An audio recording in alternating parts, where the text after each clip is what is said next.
बात अब यहाँ पर करेंगे हम एग्रीकल्चर कमोडिटीज की। हमारे साथ सोपा के ईडी डीएन पाठक हैं। मिस्टर पाठक, शुक्रिया साथ देने के लिए। जैसे जैसे यूएस और इंडिया की बातचीत यहाँ पर आगे बढ़ रही है, ऑफ कोर्स काफ़ी सारी चीज़ें यहाँ पर घेरे में हैं, लेकिन एग्रीकल्चर में यहाँ पर मक्का और सोय सबसे ऊपर हैं। जिस तरह की स्टेटमेंट्स अब आ रही हैं दोनों ही यहाँ पर कैंप से कि शायद इंडिया यहाँ पर इम्पोर्ट करता हुआ नजर आए, कैसे रीड कर रहे हैं उसको और कितनी तैयारी है एज एन इंडस्ट्री हमारी? थोड़ी घबराहट लगती है जब ये बात बार बार सुनने में आ रही है कि अमेरिका से सोयाबीन, जीएम सोयाबीन या जीएम सोयाबीन मील का इंपोर्ट बीटीए में शामिल किया जा सकता है। हमारे लिए तो डेफिनेटली ये बड़ी खबर है कि अगर ऐसा हुआ तो हिंदुस्तान की जो सोयाबीन की खेती है और जो सोयाबीन की इंडस्ट्री है उसको एक बहुत बड़ा लॉन्ग टर्म नुकसान होगा इससे।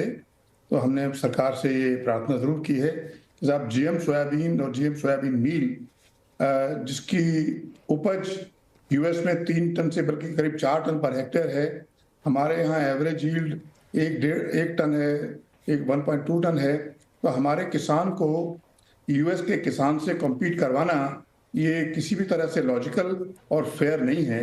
और अगर सोयाबीन इंपोर्ट होता है तो ये डायरेक्ट कंपटीशन हमारे किसान से उनके किसान को करवाना होगा। आई एम श्योर कि गवर्नमेंट इस बात पे जागरूक है कि यूएस गवर्नमेंट अपने किसानों की कितनी चिंता करती है, उनको कितना सब्सिडी और हेल्प देती है। हमारे किसान को कम से कम इतना हेल्प तो ज़रूर दें कि उनको ऐसे किसान से कम्पीट ना करवाएं जिससे कम्पीट करने की कोई संभावना ही नहीं है। अगर सोयाबीन मील का इम्पोर्ट हिंदुस्तान में हुआ, इस साल की जो एसएनडी मैंने देखी है उसमें थोड़ी टाइट है, लेकिन जितनी हमारी रिक्वायरमेंट है उतना मील इंडिया में अवेलेबल है। तो अगर इस दशा में सोयाबीन मील का अगर इंपोर्ट होता है तो उस मील का क्या होगा, वो किस कीमत पे आएगा? बहुत कम कीमत पे आएगा। तो हिंदुस्तानी सोयाबीन मील को कौन खरीदेगा, कहाँ जाएगा? ये बात सही है कि पोल्ट्री इंडस्ट्री हमेशा ये चाहती रहती है कि हमको सस्ता मटेरियल मिले, लेकिन एक इंडस्ट्री को खुश करने के लिए दूसरी इंडस्ट्री का नुकसान करना, साथ में किसानों का हित भी नहीं देखना, ये बड़ा चिंताजनक है। और ये खबरें कहाँ से आ रही हैं मुझे नहीं मालूम है। कभी कभी लगता है बड़ी प्लांटेड न्यूज़ है, ये प्रेशर बनाने के लिए है।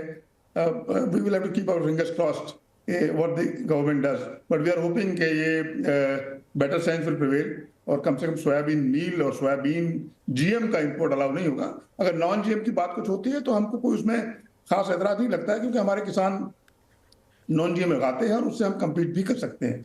जैसे आपने कहा नॉन जीएम से बहुत बड़ी चिंता नहीं है। अगर नॉन जीएम भी आता है तो जैसे जो आपकी पहली कंसर्न्स थी, चाहे वो कॉस्ट ऑफ इंपोर्ट को लेकर है, क्वांटम ऑफ इंपोर्ट को लेकर है, उसे कैसे देखेंगे आप? देखिए, नॉन जीएम, एक तो अमेरिका में नॉन जीएम सोयाबीन बहुत कम होता है जी।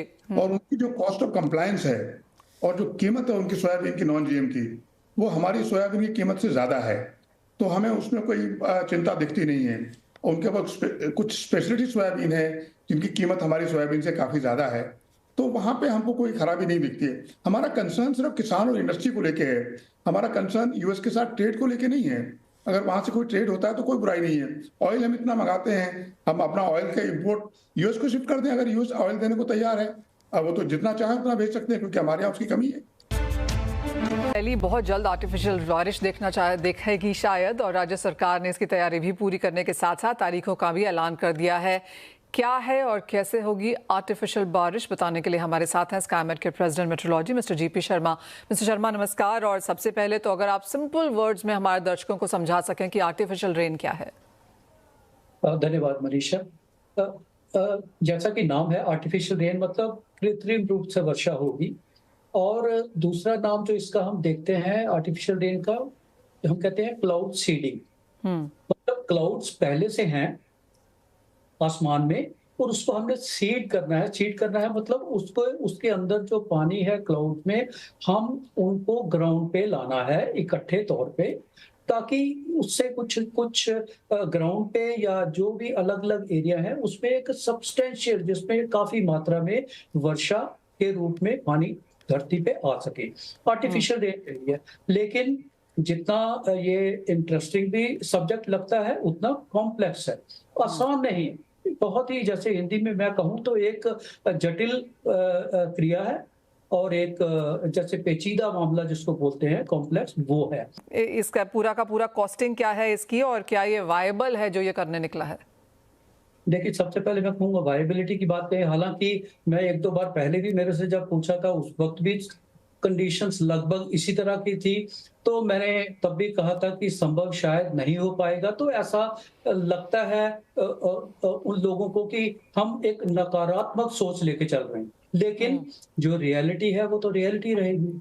जो अभी आपने जैसे बोला कि इन डेट्स को अनाउंस किया है 28, 29 और 30 अक्टूबर के बीच में। देखिए, अगर मैं साफ-साफ शब्दों में कहूँ, इसकी पॉसिबिलिटी लगभग ना के बराबर होगी दिल्ली में, इन दिनों में, जो अभी कहे गए हैं।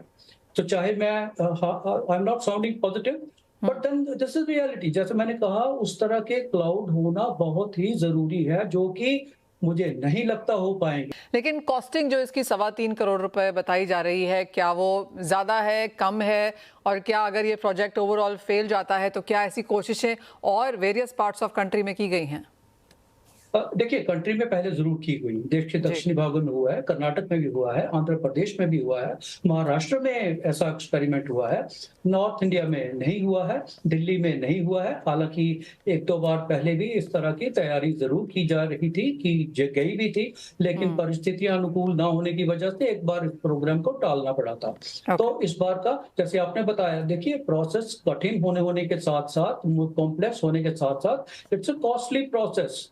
यू हैव बेसिकली एरोप्लेन तो है ही है, जिसकी कि एक 1-1.5-2 घंटे की एक सॉर्टी जो है वो फ्लाई करेगा एरोप्लेन। उसके साथ साथ ऑन बोर्ड आपको उसको इक्विप करना है उन गैजेट से, उन गैजेट्स की कॉस्ट है। आपने केमिकल स्प्रे करना है, उसकी कॉस्ट है। लेकिन सक्सेस रेट जो है, मैं कहूँगा उतनी डिजायरेबल जितनी होनी चाहिए वो नहीं है।